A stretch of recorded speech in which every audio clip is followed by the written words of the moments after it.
I offer a warm and affectionate greeting to the English-speaking pilgrims and visitors who have joined me for this, my last general audience.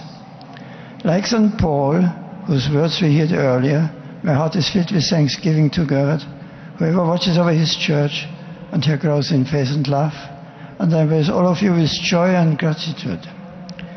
During this year of faith, we have been called to renew our joyful trust in the Lord's presence in our lives and in the life of the Church. I am personally grateful for his unfailing love and guidance in the 8 years since I accepted his call to serve as the successor of Peter. I am also deeply grateful for the understanding, support and prayers of so many of you, not only here in Rome, but also throughout the world. The decision I have made after much prayer is the fruit of a serene trust in God's will and the deep love of Christ's Church.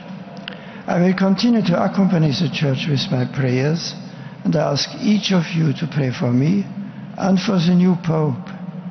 In union with Mary and all the saints, let us entrust ourselves in faith and hope to God, who continues to watch over our lives and to guide the journey of the Church and our world along the paths of history.